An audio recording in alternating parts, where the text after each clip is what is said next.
Welcome to the Massage Life Podcast. I'm Jordan Pearson. I'm a chartered professional accountant, and I'm here with Melissa, who's a registered massage therapist. And today we're going to be talking about TMJ dysfunction. Right, Melissa? That's the plan? That's the plan. So we've taken a bit of a hiatus. Is that the right word? Hiatus? Sure. Yeah, we've been off for a little while. I think our last episode, we made some comment about how we were going to be better about recording more regularly, and then we just stopped for like 6 months or however long it's been. But we're back, baby, for one episode, and then we'll see you in 6 months. We really shouldn't be better. We are going to be better. Okay, yes. Yes. I have a vision. Ooh. I feel like, well, we've talked about it. I don't want to say too much here because I don't want to give anybody false hope. Just some of the things that we've talked about having, a regular time when people can maybe tune in, maybe some live stuff. Yeah. Yeah. Yeah, we've some exciting ideas on the horizon. Now that it's the fall, we're back to school, back to routines. Mm-hmm. Yeah, we're getting excited about the future. So right. Life is perfect. Everything is perfect. You keep telling yourself that. Okay, so TMJ. So you last year, was it last year? No, I guess this year. When did you release your TMJ? Okay, so earlier this year you released a course on TMJ dysfunction, treating TMJ. And that's been awesome. The launch was really well. The course is amazing. Of course I'm going to say that. But I really do think it is amazing. We've been at this for a while now. We have 15 courses available on our website, onlinewellness.ca. And I'm the one that has edited all of them. And not to say that the others are not good. They're all fantastic. But we've learned a lot over the last 4 years. And I think your approach to this course is fantastic. You incorporate a lot of different teaching styles. And I think it really is. It's cool and interesting, especially for a course that I think a lot of people would think would be really challenging to take in an online format. You do it really well. Right. I wanted to put this course together for a long time, but I was hesitant to in an online format. It's a very hands-on treatment, like especially, treating the jaw. It's so specific and small and it's inside the mouth. It's hard to see. And so at first I said, there's no way I would ever put that together as an online course. If I were to ever teach it, it would have to be in person. But then I took a step back and reevaluated that. I said, is there a way that I can make it work? And I feel like I did through the course. So yeah, I thought we could just chat a little bit more about it today, teach people a few things. And if people want to learn more, then they can definitely check out the course. Okay, sounds good. Yeah. So first of all, stats on TMJ dysfunction are all over the place. It is well studied because, a dentist study it and doctors study it, massage therapists, physios. It's something that's of interest to a lot of different professions. So there is quite a bit of research about it, which is nice, but the stats are kind of all over the place. I tried to find the stats on like how common is it? And how common is the research or how common is the problem? How common is the condition? Oh, okay. Yeah. So the stats that I read were anywhere between 8% to 85% of Americans experience some symptoms of TMJD during their lives. So it's kind of all over the place. But it's also been suggested that only about 10% of people need treatment. So even though some people have symptoms, they may not need treatment. For example, my jaw clicks, like it makes some weird noises. You've probably noticed that before. You'll be sitting next to me and I'm chewing. It's like, what is happening? Yeah, I can gauge. I feel like I can gauge your stress levels based on how loud your jaw is. Like, ooh. You're like, ooh, better talk to Melissa today. A lot of clicking going on there. But my jaw does not hurt at all. Like, it doesn't bother me. It's fine. Maybe one day I'll be in a lot of pain. Who knows? But just because you have one or two symptoms of TMJ dysfunction does not mean you have TMJ dysfunction, which is kind of confusing. But right. Interesting. Yeah. So the stats are all over the place, but the TMJ is the most frequently used joint in the body. So we move our jaw between 2,000 to 3,000 times per day. If you're really chatty, I guess more than that. Chatty Kathy over here. Or if you're snacky Kathy and you're eating all day, then maybe more. So. Snacky chatty Kathy. Yeah. Apologies to any of you who may be named Kathy. It's a good rhymey name. Yeah. It's fine. So what is TMJ dysfunction? So first of all, a lot of people call TMJ dysfunction by the incorrect name and they just say TMJ. So a lot of clients say, oh, I have TMJ. That is incorrect, and it's a major pet peeve of mine. Like, thumbs up, genius. We all have TMJ. Exactly, right. Yeah. Basically, you're just saying. Is that what you say to them? Yes. Do you just pat them on the head? You're like, now, we all have TMJ, you moron. Yes, I definitely speak to my clients like that. Yeah, don't do that. That would be bad. Don't take any advice from me unless it has to do with income tax. Even then. No, I'm kidding. Okay, we'll get it back on track. So if you say you have TMJ, you're just saying I have temporomandibular joint. Right. You're right. We all have. So the dysfunction actually covers several different conditions. It's actually an umbrella term. It's not one specific condition. And so it covers lots of different things, but it can kind of be broken down into 3 main subcategories. So it can be broken down into disorders of the joint, disorders of the muscles, and then also headaches. So, and then under each of those categories, there's more categories. So it covers a lot of different things, and that it can be confusing to both practitioners and to clients. But it is really important to know specifically what's going on with the jaw and not just think, oh, they have TMJ dysfunction, I'm going to do this treatment. Because the treatment can kind of vary based on what's going on, and your recommendations for home care, all sorts of different things. It's going to change based on the diagnosis. Right. So it is important to do a thorough assessment so you know what's going on. Okay, love it. Are you giving us a crash course? Is this going to be like... This is like TMJ 101. Okay. No, just some little highlights so people understand what it is. It's interesting to me. I assumed that all massage therapists learned about TMJ dysfunction in school, and maybe they did, but a lot of therapists don't have a lot of knowledge of it. They definitely do not. Not all schools teach the intraoral portion of it. Right. And so that, do you feel like that surprised me. Right. Do you feel like you know more because you did a case study on it? So I don't know why TMJ dysfunction has been kind of a weird interest of mine. I've always been interested in it since massage school. Right. So the school I went to in our second year, we had to do a case study. Everyone had to do it as part of the program. And you had to choose someone who had a specific condition, treat them 10 times, do an assessment at the beginning, midway, and at the end, and see how massage affected the condition. And so I don't know why I chose someone who had TMJ dysfunction. That was so long ago, I can't remember. But, yeah. But it was just interesting to me. And so I did that case study, and the top couple studies from the school, or maybe even just the top one, was sent to this contest. And then mine won silver place. And it was like a nationwide contest. Mm-hmm.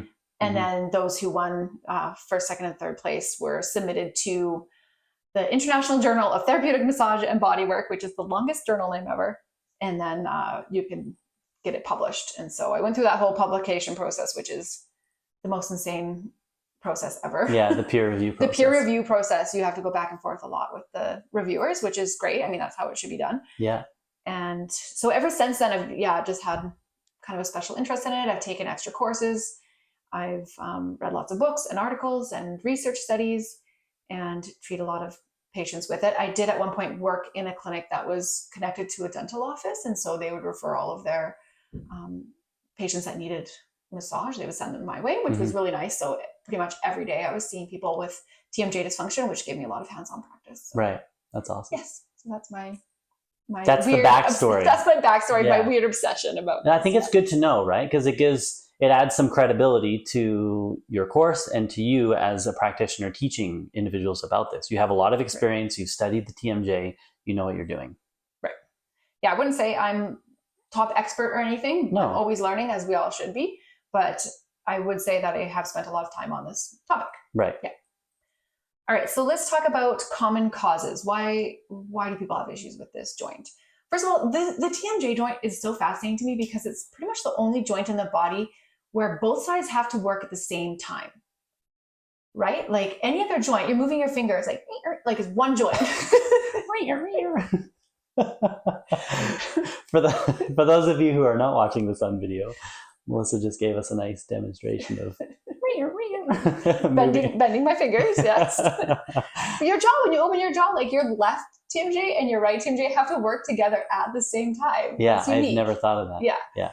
So that's the first thing that makes it unique. But things that can happen that causes issues are, you can have an increased load to the joint. So you could have clenching or grinding. That's like one of the most common things that happens. So either that happens during the day or it can happen at night where people are just clenching their jaw. Why that happens is a whole other story, but people do that whether consciously or subconsciously. And then there can be also tissue alterations, so neuromuscular, skeletal, or dental, where there's changes and that affects the joint. So some people have like misalignment of their teeth that can cause problems. Interesting. And then there can be trauma to the jaw. So you can be in a motor vehicle accident, have a blow to the chin, fall off a horse, fall out a window, I don't know, anything. Yeah, you're a professional boxer and you get punched in the face. Yeah. Or not a professional boxer and you just get punched by someone.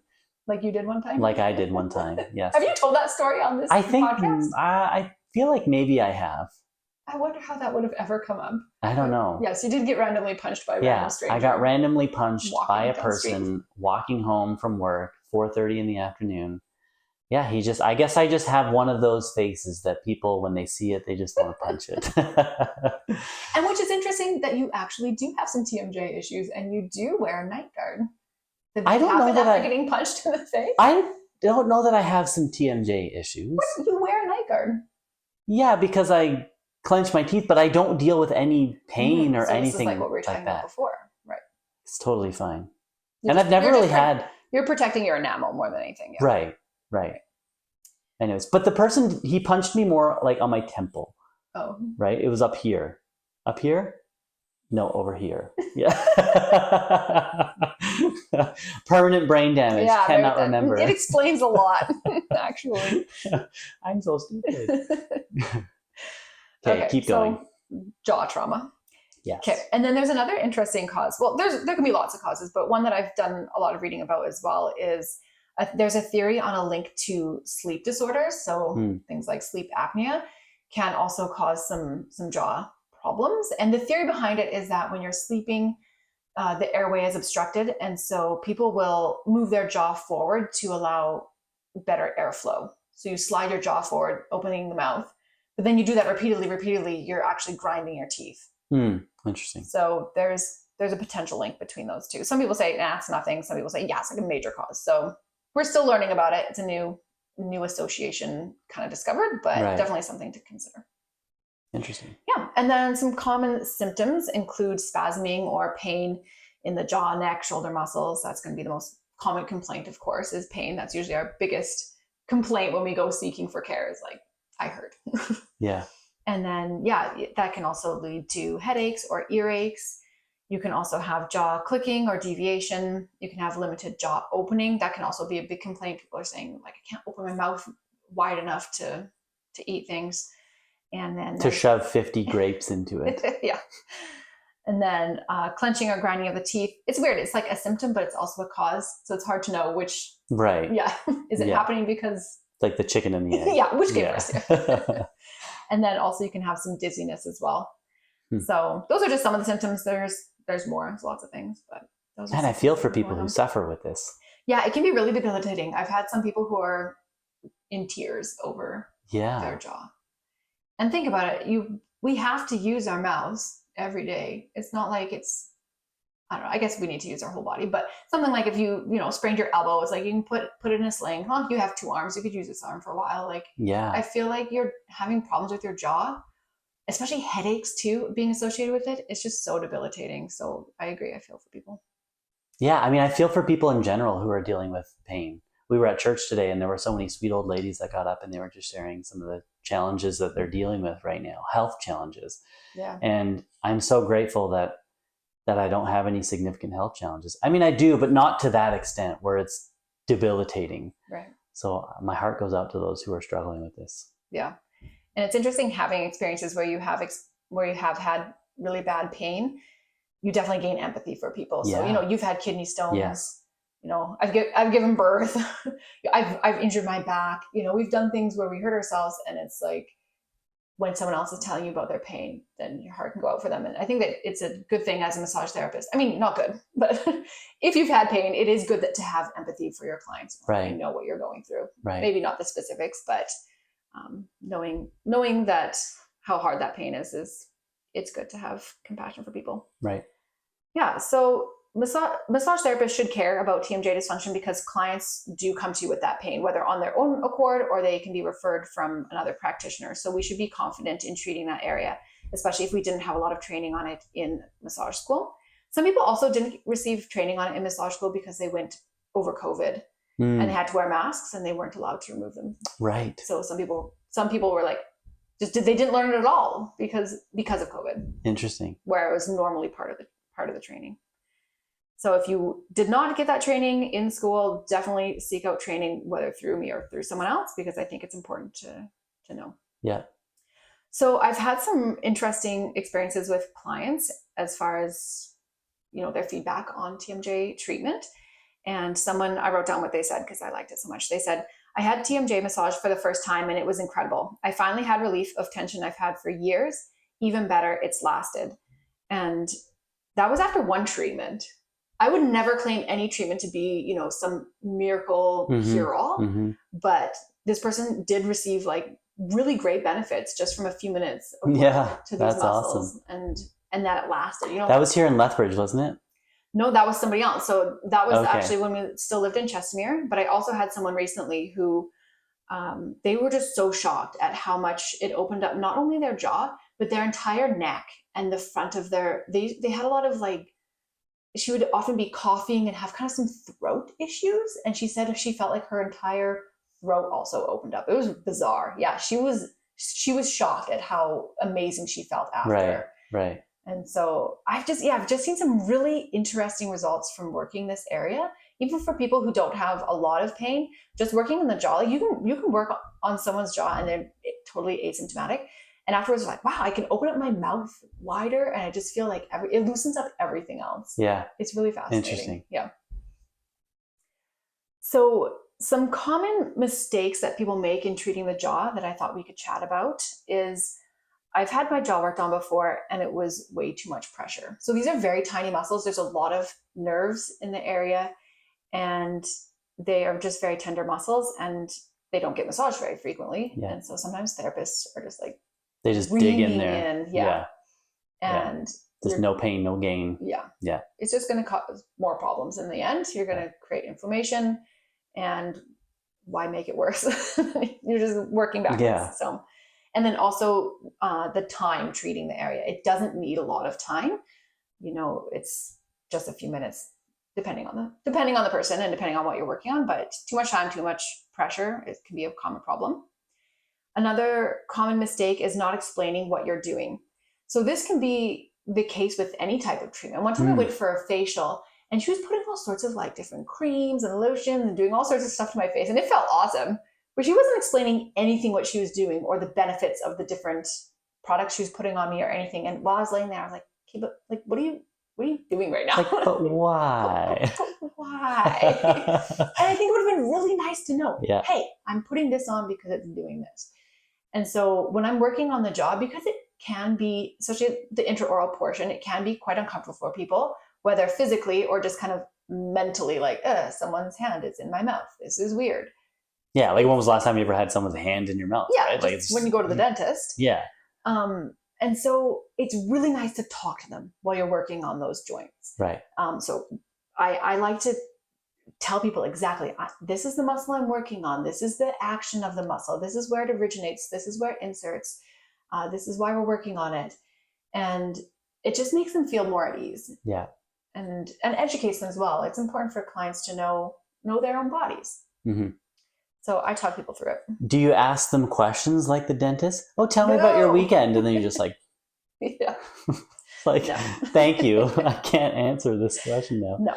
If I ask them any questions, such as how's the pressure, I take my hand out so they can answer. Right. I also don't want to get bit. So, although there's really only one, when you're working on the jaw, if you're working the masseter, you're not on the inner side of the teeth. Right. So you're really not going to be bit. But if you're going to work medial pterygoid, you are on the inside of the teeth. So you do have to be very careful to not get bit. But I've never been bit. In all my years of treating the jaw, I've never been bit. So. I'm going to bite you. Now that I say this, it'll probably happen tomorrow. Yeah, I hope it does. So another thing to be careful of is to pay attention to contraindications. So for example, there's some conditions that may mimic TMJ dysfunction. So some things that are kind of similar and may seem like they just have a jaw issue, but they might have something like a sinus infection, or they might have salivary stones, something else that may seem like it's just the muscles, but they actually need to be referred out to another practitioner. Right. And then there's some contraindications. So some examples are if you have sores in the mouth, like canker sores or something, you're not going to be wanting to touch that area. Mm-hmm. And then also there's some areas you need to be careful of, like the styloid process. You need to be careful not to be putting deep pressure over that area. There's just like a few weird things to be aware of. So definitely making sure that you know about those things is important. Cool. Love it. Yeah. So that's kind of my brief overview of some TMJ stuff. If it's something that's interesting to you, definitely learn more about it. It's a fascinating joint. It's a complicated joint, but definitely it's within your scope to be able to learn about it and within your realm. It's very complicated. The anatomy section in your course, I remember there's so many things I had to label, and I wasn't sure if I had it right. So there was a lot of back and forth, do I have these muscles right? Do I have the bones right? Because we want to make sure that it's right, obviously. But yeah, there's a lot going on there. Yeah. Yeah. The whole skull is just like, there's a lot. Yeah. It's fascinating. Yeah, but it's fun. So if you want to be a nerd like me, then check it out, learn more about it. Okay. And you can, so you can use the discount code podcast10 to get 10% off. Is there anything else you wanted to talk about regarding TMJ or anything else in general? That's it for TMJ. I do have some embarrassing stories to share. Stories, or should you save them for other episodes? No, it's just like a little one. Actually, you'll be proud of me. I'm always proud of you, Melissa. I was going to share some stories that are embarrassing moments I avoided. Oh, okay. You're learning. I'm learning. You're learning. We share these stories all the time every time I think I really need to stop. I feel like I don't learn. I don't learn. I put my foot in my mouth. Yeah. Do you have TMJ problems from that? I'm speaking metaphorically. I have to find them now. I wrote them down so I would remember them. Oh. You can't find them? I can't find my funny stories now. Well, I did have an experience the other day where I forgot my massage table doing mobile massage. But they weren't home. Yeah, it was. So it kind of worked out okay. Yeah, it was serendipitous. Is that the right word? Yeah. Yeah, I showed up, knock on their door because I wanted to tell them, hey, I'm here, but my table's not. But they didn't come to the door. There. It was so weird. And then, so I hopped in my car, sent a quick text. I was like, hey, running home to grab my table. Not sure where you guys are. And they were like, we're running late. So it actually worked out good. I ran home, got my table. By the time I came back, they were arriving at the same time as me. So crazy. It was kind of crazy. It was meant to be. There is a God in heaven.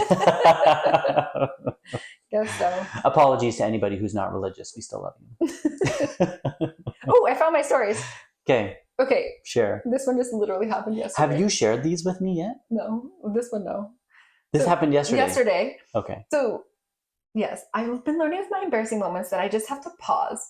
So I am a very fast talker, and sometimes I talk without thinking. So, so yesterday I'm giving a massage, and there was this woodpecker noise, like so irritating. And I thought, wow, these people must have a woodpecker. And so I was just about to say, wow, do you hear that woodpecker? When I realized... Like, don't jump to the conclusion. Don't assume that it's a woodpecker. When I remembered they're a very musical family. And so it was drums. It was one of those drum pads. Okay. But they had headphones on, so you couldn't like hear the drum sound. Right, so you just heard the tapping. Yeah. I realized it because it was a very like, it was musical. I was like, wow, this woodpecker, he's got rhythm. Oh my gosh. And I realized, I can't even, never in my life have I been sitting in my house and heard a woodpecker. Right? So the fact that you jumped to that. Maybe I did because one time a client was telling me about a woodpecker they had. So maybe that's why. So you saved yourself. You stopped yourself. I stopped myself. I'm proud of you. I didn't say anything. Good job, I had Melissa. A little chuckle to myself. Good job. You're learning. Also, a client told me they had a bat fly into their house. What? Yes. But thankfully I was not there. Yeah. If I did, I'd be like, that's it. I am done doing mobile. Like, I'm out. No. Sorry, draw the line. Because not a lot of things scare me in life, but mice scare me. And to me, a bat is a flying mouse. So I am out. Yeah. And yeah, I said, how did you catch it? Like, what What do you do if a bat flies into your house? You burn the house. You just walk away. You just walk away. Yeah, he had to like throw a blanket over. It was on their like kitchen table, and he had to throw a blanket over it, and then just like carried it over to the window and just released it. No, you take the whole blanket outside. You just like take it to the window. What if it like doesn't go for the window? No, I don't know. Anyways, crazy. Okay, and then the other story was also a time when I stopped myself from saying anything. I was setting up my massage table, and so my client was kind of chatting, but I wasn't looking at him, right? I was setting up my massage table. Mm-hmm. And so then he says, "Oh, do you want something to eat?" And I'm thinking, oh, that's very nice, but also weird. But people sometimes do offer me food or something to drink, right? Yeah, he wasn't talking to you. No, he was talking to his dog. Oh my gosh. But I didn't say anything, so you'll be very proud of me. He said, "Do you want something to eat?" And I was just about to say, "Oh, I'm fine, thanks." But thankfully I didn't say anything, and I was setting up my table. But yes, he was talking to his dog. So my stories are actually not embarrassing at all. Just embarrassing in my own head of, I'm not the brightest crayon in the box. Yeah. But we still love you. Yeah. Do you have any stories? Embarrassing stories? Yeah. No, I'm just stressed. Oh, well, yeah. That's just sad. That's not embarrassing. Why are you stressed? Because my job is chaotic. I'll leave it at that. I won't say anything more. Don't want to offend any of my coworkers who may be listening. Okay, well, we'll end the podcast so you can go work on things so you're not so stressed. My home life is wonderful. I love you. My relationship with you is great. And the kids, everything at home is perfect. And actually work is great. I actually do love my job. There's just, frustrations I have with people who are maybe not the brightest. I'm trying to be patient. Patience is a virtue. It is. Okay, that's all we have. Okay, love you guys. Love everyone. Bye. Thank you so much for listening. If you'd like to stay in touch, you can follow us on Instagram, Facebook, and TikTok. We've included the links to these in the show notes. Also, be sure to check out our website, onlinewellness.ca, if you need any continuing education credits. All of our courses have been approved by massage associations across Canada. Anyways, we'll catch you next time.